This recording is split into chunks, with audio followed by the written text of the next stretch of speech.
CM DCM ವಿಚಾರದ ಜೊತೆಗೆ KPCC ಅಧ್ಯಕ್ಷರ ಬದಲಾವಣೆಯಾಗುತ್ತಾ ಹಿಂಗೊಂದು ಪ್ರಶ್ನೆ ಕೂಡ ಮುನ್ನೆಲೆಗೆ ಬರ್ತಾ ಇದೆ.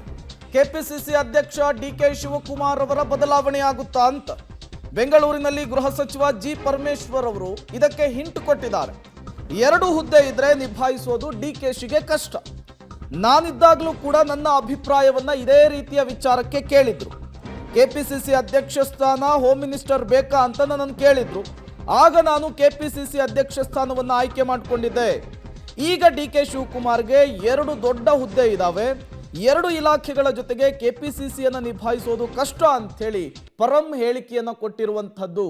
ಈ ಮೂಲಕ ಸದ್ಯದರಲ್ಲಿಯೇ ಕೆಪಿಸಿಸಿ ಅಧ್ಯಕ್ಷರ ಬದಲಾವಣೆ ಆಗುತ್ತಾ ಅನ್ನುವಂತಹ ಕುತೂಹಲ ಜಿ ಪರಮೇಶ್ವರ್ ಹೇಳಿಕೆಯಿಂದ ಮುನ್ನೆಲೆಗೆ ಬಂದಿದೆ. ನಾನು 2010ರಲ್ಲಿ ನನ್ನನ್ನು ಅಧ್ಯಕ್ಷನ್ ಮಾಡಿದರು. ನನಗೆ ಗೊತ್ತಿರಲಿಲ್ಲ, ನಾನೇನು ಲಾಬಿನೂ ಮಾಡಲಿಲ್ಲ ಅಥವಾ ನಾನು ಹೋಗಿ ಕೇಳಿರಲೂ ಇಲ್ಲ. ಅವರೇ ತೀರ್ಮಾನ ಮಾಡಿದರು. ಸೋನಿಯಾ ಗಾಂಧಿ ಅವರು ಆ ಸಂದರ್ಭದಲ್ಲಿ ಅಧ್ಯಕ್ಷರಿದ್ದರು. ಅವರೇ ತೀರ್ಮಾನ ಮಾಡಿದರು, ನನಗೆ ಜವಾಬ್ದಾರಿ ಕೊಟ್ಟರು. ಹಾಗೆ ಅವೆಲ್ಲ ತೀರ್ಮಾನ ಮಾಡ್ತಾರೆ. ಇಲ್ಲ, ಅದು ಅವರು ತೀರ್ಮಾನ ಮಾಡ್ತಾರೆ. ಅವ್ರಿಗೆ ಗೊತ್ತಿದೆಯಲ್ಲ, ಇಡೀ ದೇಶದಲ್ಲಿ 138 ವರ್ಷ ಪಕ್ಷ ನಡೆಸಿರೋರು, ಅವರಿಗೇನು ಹೊಸ್ತೇನಲ್ಲ ಅದು. ಅದರಿಂದ ಅದು ಇಂಥ ಅಧ್ಯಕ್ಷರುಗಳು ಬದಲಾವಣೆ ಮಾಡೋದು, ಇಂಥ ಮುಖ್ಯಮಂತ್ರಿಗಳು ಮಾಡೋದು, ಅದು ಎಷ್ಟು ಜನ ಮಾಡಿದಾರೋ ಏನೋ ನಿಮಗೆ ಗೊತ್ತಲ್ಲ. ಅದರಿಂದ ಅದೆಲ್ಲ ಏನು ತೊಂದರೆ ಇಲ್ಲ, ಗೊತ್ತಿಲ್ಲ. ನಾವು ಅಲ್ಲಿ ಯಾರೂ ಕೂಡ ನಾವು ಅದ್ರ ಬಗ್ಗೆ ಪ್ರಸ್ತಾಪನೂ ಮಾಡಲಿಲ್ಲ. ಮಲ್ಲಿಕಾರ್ಜುನ್ ಖರ್ಗೆ ಅವ್ರ ಹತ್ರ ಆಗಲಿ ಅಥವಾ ರಾಹುಲ್ ಗಾಂಧಿ ಅವ್ರ ಹತ್ರ ಆಗಲಿ ನಾವೇನು ಪ್ರಸ್ತಾಪನೆ ಮಾಡಿಲ್ಲ. ಮತ್ತಷ್ಟು ಡೀಟೇಲ್ಸ್ ಅನ್ನು ಕೊಡ್ತಾರೆ ಶಬ್ಬೀರ್. ದೂರವಾಣಿ ಸಂಪರ್ಕದಲ್ಲಿ ಜಾಯಿನ್ ಆಗಿದ್ದಾರೆ. ಶಬ್ಬೀರ್, ಒಂದು ಕಡೆ ಸಿಎಂ ಕುರ್ಚಿ ವಿಚಾರ, ಮತ್ತೊಂದು ಕಡೆ ಹೆಚ್ಚುವರಿ ಡಿಸಿಎಂಗಳ ಆಯ್ಕೆಯ ವಿಚಾರ, ಈಗ ಕೆಪಿಸಿಸಿ ಅಧ್ಯಕ್ಷರ ಬದಲಾವಣೆ ವಿಚಾರ ಕೂಡ ದೊಡ್ಡ ಮಟ್ಟದಲ್ಲಿ ಸದ್ದನ್ನು ಮಾಡ್ತಾ ಇದೆ. ಈ ವಿಚಾರಕ್ಕೆ ಸಂಬಂಧಪಟ್ಟಂತೆ ದೆಹಲಿ ಅಂಗಳದಲ್ಲಿ ಏನೆಲ್ಲ ಬೆಳವಣಿಗೆಗಳಾಗ್ತಾ ಇದೆ ಶಬ್ಬೀರ್?